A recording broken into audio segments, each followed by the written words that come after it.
Are you curious about body modification in early America? Well, I have a book for you.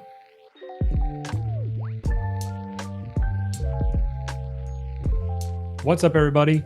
It's time for another book review here on the Tattooed Historian channel. I really appreciate you being here, and please consider hitting that subscribe button so you know when more of these videos come up. I am really excited to go over this book because I'm a big fan of tattoos. Obviously, my brand is the Tattooed Historian. We're going to talk about tattoos. We're going to talk about body modification. And early America always fascinated me.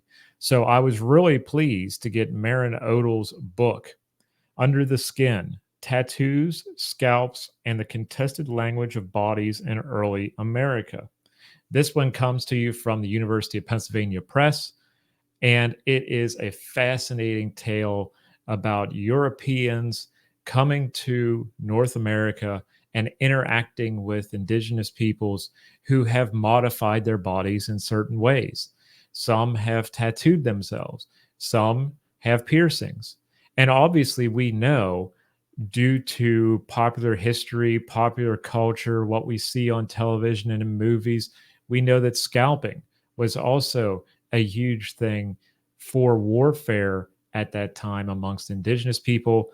And later, we're going to see the people coming from Europe who also take these things for themselves. They will try to understand tattooing more, they will try to get more piercings, and they will also take some of those warlike ideas of scalping and utilize it for their own means. Basically, as Mairin says, they are trying to indigenize themselves through certain cultural traits. I was really happy to see English and French sources being used in this book. After all, a lot of what is now the United States and Canada was colonized by the English and the French. So we see a great deal of these kinds of documents being utilized. We also see artistic works coming to fruition. So I think the book really has a great amount of primary sources to pull from, much more so than we tend to believe about this era. It is a fantastic read. It is easily readable, and a lot of people have read it and passed it on to me and said, "You need to read this." And I did. And I actually interviewed Mairin about the book, and I'll put a link to that in the description of this video so you can see the full interview about the book. But it is a tremendous resource, and I was very happy to receive it. And I'm probably going to read it a second time because it's that good. Mairin has a line early in the book that I really enjoyed, and I would like to read it to you now. Body modifications in early America have often been dismissed as curiosities rather than as keys to understanding the hopes and fears of those living in a world of violence and profound cultural change. That's a great line. And it's one that symbolizes why people get tattooed. In some cases, they're trying to tell a story, they're trying to convey a message.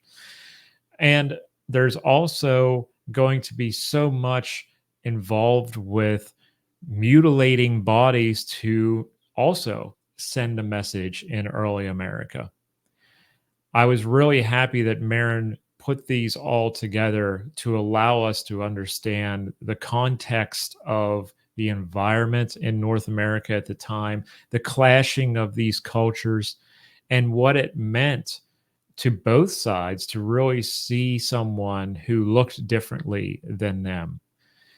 It also was just a fantastic way of putting things into perspective about the longevity of, let's say, tattooing as an art form. We obviously know it goes back millennia, but it's really important for us to try to understand that it impacted the colonial world, if you will, early America, just as much as it did in other eras. We are so accustomed to seeing tattoos because 20 years ago, 25 years ago, we were seeing reality shows about tattoo shops. We still have reality TV about tattooing. And some people really think that this was a new renaissance 25 years ago of tattooing. We talked about tattooing in the early 1900s, and some of us did this in the late 1800s, going way back even to the American Civil War to talk about tattooing. But not too many have gone back further. And I was really pleased that Mairin did that. And her work has opened the doors for a lot of us to look at the history of tattooing in modern America and even into the Canadian wilderness in a different way.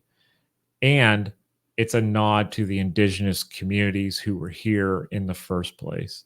So consider picking up a copy of this book. It is fantastic. You're going to want to check it out if you're into tattooing or early America or both. Please go check it out.